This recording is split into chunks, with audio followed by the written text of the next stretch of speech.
There is so much to unpack here. Before we get into today's video, I just want to let you guys know that this video is for educational purposes only. Please remember to be kind to everybody everywhere in your everyday life, in your home, in the grocery store, and especially in the comment section down below.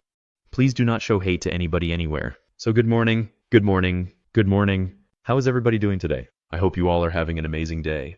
I hope you all have had a wonderful week. I hope everybody is feeling good. So in today's video, we are going to be talking about the Gene Hackman situation. And if you do not know who Gene Hackman is, which I'm assuming a lot of y'all probably do, or y'all have seen him in movies before, I'm going to tell you all about him. And this is such a mind-bending type of case. And make sure you stay to the end of this video because I really want to know what y'all think. Before we get into it, I do want to let you guys know if you don't already know. Hi, my name is Christina. I do have a second channel, which is Casually Christina. We just do things way more casually over there. If you guys are not over there, if you're interested in content like what I eat in a day, food stuff, workout stuff, vlogging, my life, my property, all of that type of stuff that is being posted over on my second channel, which is Casually Christina. I also have a Patreon. My Patreon is for 18 and up. And over there, we just talk about more personal stuff. We go live over there once a month. There's a 2-tier for all the true crime stuff that cannot go on to YouTube due to their terms and policies. That goes over on my Patreon under the 2-tier. Just make sure you read the full about section on what each tier offers before you join. I'm also on Facebook, Instagram, Snapchat, and I'm also on Like to Know It. And Like to Know It is where you can find links to a lot of the things that you guys ask about, that I use, that I love. Anything from skincare products, stuff that I cook with, seasoning stuff that I've been cooking with lately, furniture, skincare, basically anything. Jewelry is linked on my Like to Know It, and all of those platforms are linked down in the description box if you would like to come and check me out. So before I tell you about the Gene Hackman situation, I need to let y'all know that everything in this video is alleged. I pull all of my information from very public news sources that is already out there. Go do your own research. Form your own opinions. I'm not a professional. I'm just filtering this through my own words. But I'm going to give you guys the background on Gene Hackman. Then we're going to get into his situation with his first wife and then his most recent wife, which, spoiler alert, was 30 years younger than him. And as you can imagine, probably caused a little tension in the family all the way to what happened last month and the bizarre stuff surrounding it. So Gene Hackman was born on January 30th in 1930 in San Bernardino, California, to his parents Anna and Eugene. He also has a brother named Richard. Gene's family moved around quite a bit before settling in Danville, Illinois. And Gene's father Eugene operated the printing press for the local newspaper. See, Gene's parents ended up getting a divorce when Gene was just 13 years old, and his father left not long after the divorce. So Gene knew from a young age that he wanted to be an actor. He was reportedly 10 years old when he made this decision, but he knew that he needed to grow up a little bit more before he could do that. So as Gene got older, he attended Storm Lake High School, and when he was 16, he lied about his age so he could enlist in the U.S. Marines. Imagine that, especially when you see the way that things are nowadays. Like, he lied about his age so he could go into the military. Yeah. He ended up being stationed in China, and he served 4.5 years as a field radio operator. Gene was discharged in 1951, and this is when he moved to New York City, where he worked several different jobs. After that, he made his way back to Illinois after his mother passed in an accidental fire. He briefly attended the University of Illinois before he decided to move back to California. And this is when Gene started pursuing his acting career. I mean, talk about humble beginnings and being all over the place and knowing that he wanted to be an actor ever since he was very young. They're saying 10 and him going into the military and all this stuff and going back to where his mom was after her passing and then finally pursuing his acting career. It was 1956 when Gene joined the Pasadena Playhouse, where he ended up making friends with another aspiring actor, Dustin Hoffman. They were seen as outsiders and they were voted least likely to succeed. Imagine that. Gene actually got the lowest score the Pasadena Playhouse had ever given anybody, and this just motivated Gene even more. He wanted to prove everybody wrong, so Gene took on several off-Broadway plays, and then in 1963, Gene made his Broadway debut, and then not long after that, he was in the successful Any Wednesday play, which opened the door for Gene to start working in actual films. By the 70s, Gene was a breakthrough, and he was a successful actor just like he had always dreamed of being. He actually ended up being nominated for an Oscar for his role in I Never Sang for My Father, and he won his first Academy Award for Best Actor for his performance in the crime drama The French Connection. In 1974, Gene appeared in what would become one of his most famous comedic roles as Harold the Blind Man in The Young Frankenstein. Throughout the 1986, Gene alternated between lead and supporting roles, and almost all of them were very successful. I mean, he was the bad guy in some roles, and he was the good guy in some roles. He had a really unique voice and he was very successful. In 1991, Gene played in the Western Unforgiven, which was directed by Clint Eastwood, and Gene didn't really want to take on this role, but Clint Eastwood convinced him to. The role ended up getting Gene his second Oscar for Best Supporting Actor, and this movie also won Best Picture. Not too bad for the guy that was voted least likely to succeed, right? Gene spent the rest of the 90s and the early 2000s going back and forth between being on Broadway and also acting in movies. Then in 2004, Gene was 64 years old when he gave a rare interview to Larry King. In the interview, he announced that he had no film projects lined up, so he believed that his acting career was over, and then in 2008, Gene confirmed that he had officially retired. In 2009, Gene said the straw that broke the camel's back was actually a stress test that he took in New York, and the doctor basically advised him that his heart was not in any kind of shape for him to continue to be put under stress. So that's when he called it quits and said, "Okay, I'm done." In the meanwhile, Gene did write 3 historical fiction novels and narrated some episodes of documentary series. As for his personal life, in 1956, Gene married a woman named Faye. Together, they went on to have 1 son and 2 daughters, and it is said that Gene was frequently gone from the home because he was on the road filming different movies. Gene and Faye did go on to get a divorce in 1986 after 3 decades together. In December of 1991, Gene married a woman named Betsy after they had been dating for 7 years. Betsy was a classical pianist who was 30 years younger than Gene. So you can only imagine the looks and the talks from family and friends and people around them. I am just assuming here or guessing that people were thinking that Betsy had certain intentions. She's 30 years younger than him, all of that. Betsy was born on December 15th of 1959 in Honolulu, Hawaii, and she was raised as an only child by her mother who was a businesswoman. Betsy studied social sciences and communications at the University of Southern California from 1981 to 1983. She later went on to get her master's degree in liberal arts at St. John's College in Santa Fe, New Mexico. Betsy and Gene met each other in the 80s while she was still working part-time at a fitness center in LA. Together, they bought a property in the mountains in Santa Fe where they worked with architects to convert a 1950s block building into a beautiful home. I mean, it was featured in the Architectural Digest magazine back in 1990. I mean, it was stunning. And then Gene and Betsy were also business partners in a local Asian restaurant. In January of this year, 2025, Gene turned 95 years old. What a blessing to make it to 95. However, he hadn't really been seen out in public since March of 2024, where he seemed to be doing okay. I mean, he was older. Y'all can see this video here. For 94 years old, he's looking good in my opinion. Sadly, in February of this year, 2025, news broke that both Gene and his wife Betsy had been found deceased in their home under some pretty, we'll just say, peculiar circumstances. On February 26th, a maintenance worker that was concerned about Gene and Betsy ended up calling the security for help when neither Gene nor Betsy answered their door after he had basically been knocking on it for a while. When the security showed up, they started looking all around. They were looking in the windows to see if they could see anything that looked out of place, but this is when they saw Gene and Betsy's bodies. So they look in. They see Gene and Betsy's bodies. They call 911. I'm over at their property. There's no address here, so I have to meet the ambulance or the whoever down at the house. I'll bring them up here. Okay. Oh, this is the patient? I have no idea. You don't know? Okay, that's fine. Is the patient a male or female? A female and a male, probably. I don't know. Sir? Just send somebody up here real quick. Okay. Are they awake? I have no idea. Are they breathing? I have no idea. I'm not inside the house. It's closed. It's locked. I can't go in, but I see that she's laying down on the window. Okay. When the officers showed up, they discovered that Gene's body was in a mudroom near the kitchen. He was near his cane and he appeared to have fallen. Betsy was found in a bathroom. One of their dogs, Xena, she was also found deceased in a crate near Betsy's body in the bathroom closet. Scattered around on the countertops were like some pills and a prescription bottle, and on the ground near Betsy was a space heater. However, Betsy and Gene's other dogs that were on the property were found alive. One of them was actually guarding Betsy's body when the officer first entered the home. So they go into the home. They're both deceased in 2 different rooms, as well as a dog being deceased. But then you've got 2 dogs that are alive. Officers on the scene noted that it appeared that they had been deceased for a while. I mean, one officer even said that it appeared that Betsy's hands and feet were mummified.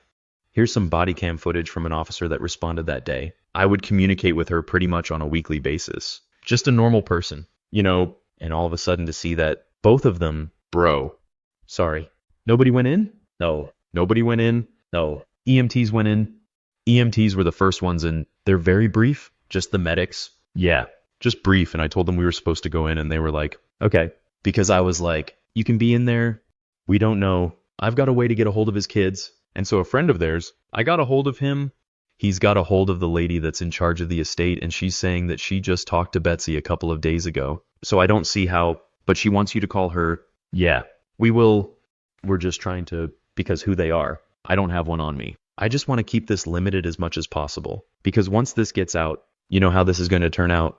So we got to figure out what's going on first. My concern is a carbon monoxide issue right now. Kelly. Yeah, she knows.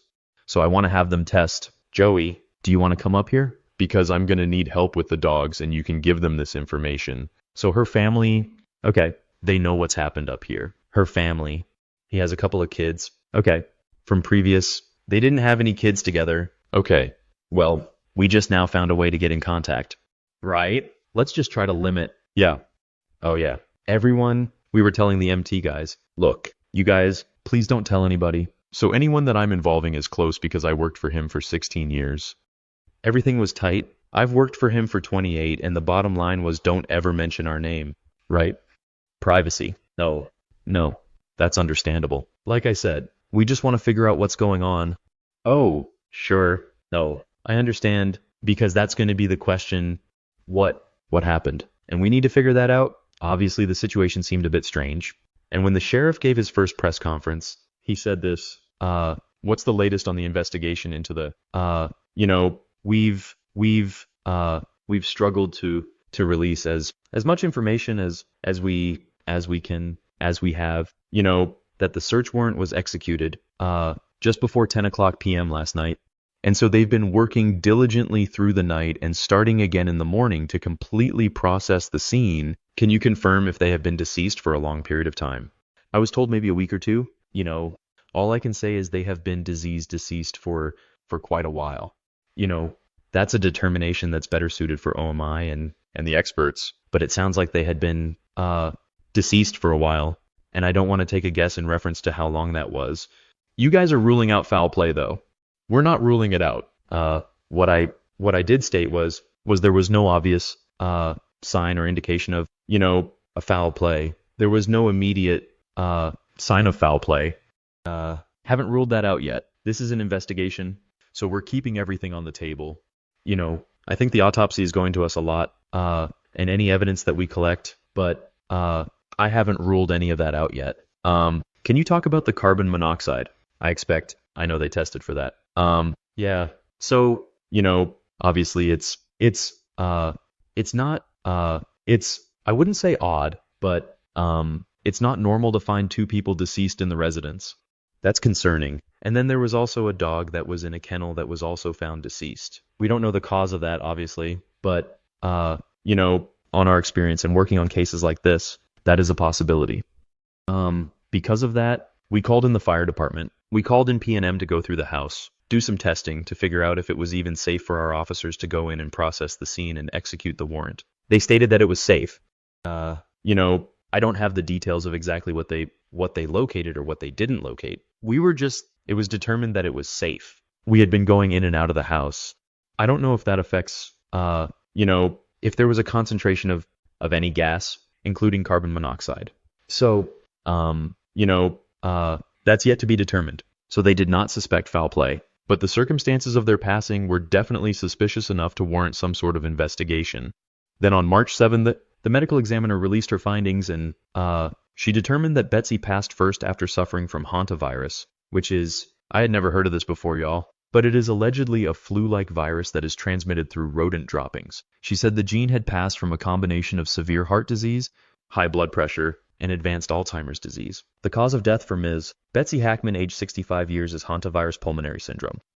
The manner of death is natural autopsy examination, and full-body postmortem CT demonstrated no findings of trauma internally or externally, with microscopic findings consistent with hantavirus pulmonary syndrome. Laboratory testing was positive for hantavirus at a clinical lab, with required confirmation testing positive at Scientific Laboratories Division. Testing for COVID-19, influenza, and other common respiratory viruses was negative. Testing for carbon monoxide was negative. There were no other significant natural disease findings. Pills present on scene were thyroid medication. which were being taken as prescribed and is not currently a concern for a contributory cause of death. The cause of death for Mr. Gene Hackman, aged 95 years, is hypertensive and atherosclerotic. Cardiovascular disease with Alzheimer's disease as a significant contributory factor. Autopsy examination and a full-body post-mortem CT examination demonstrated no acute findings of internal or external trauma and showed severe heart disease, including multiple surgical procedures involving the heart, evidence of prior heart attacks, and severe changes of the kidneys due to chronic high blood pressure. Examination of the brain showed advanced Alzheimer's disease as well as blood vessel changes in the brain secondary to chronic high blood pressure. Laboratory testing performed at Scientific Laboratories Division was negative for COVID-19, influenza, and other common respiratory viruses. Testing for hantavirus was negative. Testing for carbon monoxide was negative. Additionally, there were no autopsy findings concerning for hantavirus infection. But there were still so many questions, mainly, if they did not pass at the exact same time, who passed first? How were they not found sooner? Why didn't Betsy get help? It just doesn't make sense for them to both be passed away in the same house together, and the dog. It just was very bizarre. A bizarre answer. So the investigators just started to dig into what Gene and Betsy were doing leading up to their passings. In the months leading up to Gene and Betsy's passings, their neighbors say that they noticed that Gene's health had actually been declining, but Betsy still seemed to be in good health. She was only 65 years old at this time. The investigators found out that on February 9th, Betsy picked up Xena, the dog that passed away, from the vet's office after having a procedure done. This might explain why Xena was being kept in a crate while the other two dogs were basically loose or free to roam around. Like maybe she was in the crate recovering from this procedure so she didn't get injured. Then on February 11th, Betsy went to the farmer's market. She also went to the CVS and she went to a pet food store. Then around 5:15 p.m., it is reported that she entered her gated community. Now it was initially believed that Betsy passed away that day on February 11th, though. However, the investigators later discovered that Betsy had actually called a concierge medical service on the morning of February 12th, though. They assumed that this meant she was not feeling very well and she was trying to get some sort of medical attention. But when the investigators talked to the doctor, he said that Betsy actually called in saying that she was feeling very congested, but that she didn't sound sick. So he's talking to her. She doesn't sound sick.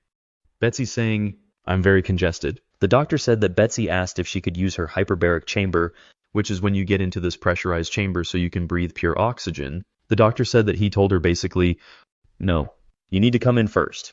Let me check you out and then we'll discuss it," which is what I would hope that the doctor would tell her. And then he scheduled Betsy to come in at 115 that day, but she never showed up. The doctor said that his office tried to call her after she missed her appointment, but they never ended up getting an answer from her. It is said that this hantavirus causes like pulmonary syndrome that makes people feel sick for roughly 3 to 6 days. Then they transition into the pulmonary syndrome phase where they have like fluid in and around their lungs. At that point, people can actually pass away really quick within 24 to 48 hours if they don't get medical treatment. And that is so wild to know. I never even heard of this, and that the droppings, you can catch an infection from it and that quick, like within a week be gone. So the investigators and the medical examiners believe that Betsy actually passed away first, and that she passed away sometime after she spoke to the doctor's office on February 12th. They also believe that Gene passed about 1 week later on February 18th. They got this data actually from his pacemaker that showed that there was cardiac activity on February 17th. But then on February 18th, there was a record of abnormal heart rhythm. This was the last record of heart activity. This would mean that Gene was home with his deceased wife for about a week before he passed away. The medical examiner believes that this can be easily explained by his advanced Alzheimer's disease. And it is believed that because of this, he would likely have been unaware that she or Xena had passed away. Vets concluded that Xena passed from starvation and dehydration due to being locked in the crate. Both Gene and Betsy's passings were ruled to be from natural causes, but the investigation is still open for now. Something that I found that was interesting is, according to Betsy's hairdresser, Gene and Betsy had 2 strange interactions with a man just a couple months before their deaths. In this body cam footage, Betsy's hairdresser talks about how Betsy told him that she was being followed on 2 separate occasions in December by an individual that she had never seen before. Maybe not this last haircut, but coloring cut, but the coloring cut in December. She mentioned to me that there was a man that had parked outside of their gate and followed them on 2 separate occasions, I believe is what she told me. One occasion is when they went to White Rock. They went and had lunch there, and the guy followed them parked outside of the gate, followed them from the gate of the residence all the way to White Rock. Are you familiar with the house? The layout, like the way? Only from what the TV. So there's like a guard shack, the main gate, and then there's another gate up on top. Did she specify which gate? She didn't know how. She didn't specify which gate, but she also didn't know how long this person had been parked there. The main gate. Main gate or second gate? She didn't really say, but she said, Christopher, I'm surprised that security didn't how he got there because she said, when we left, she says, I noticed that this car had followed us from the residence to White Rock. She said, we went and had lunch. The guy pulled out a folder of photos of her husband and wanted him to sign them. Okay.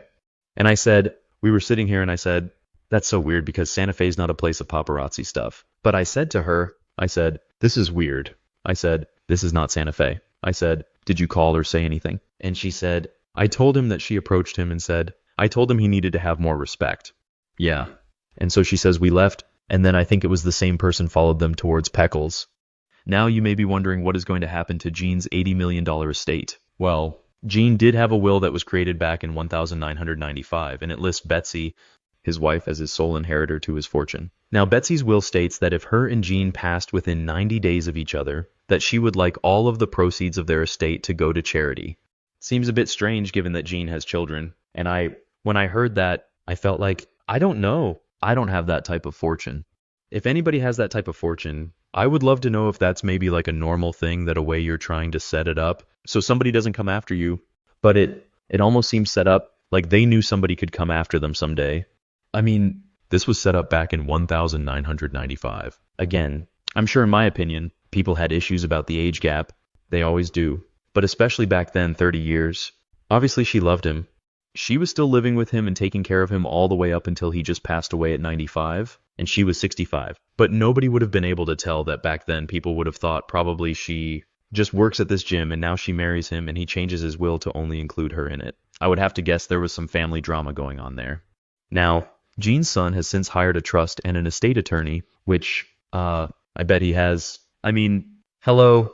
And this attorney has recently petitioned the court to block the sheriff's office would cause unnecessary media frenzy and basically traumatize Gene's adult children, which I would think so too. Like, they obviously live very private lives. However, there's other people that have suspicions about that. But I mean, I don't know. I could see it either way.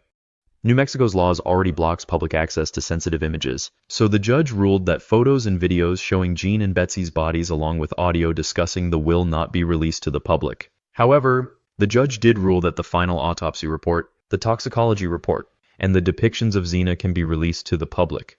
Gene and Betsy's family vet has come out and said that the surviving dogs, Bear and Nikita, have definitely been affected emotionally by this incident, but they have been since adopted and they are hopefully living happy lives. I am sad about that, y'all. I can't believe that the dogs, I hope they've been adopted by family.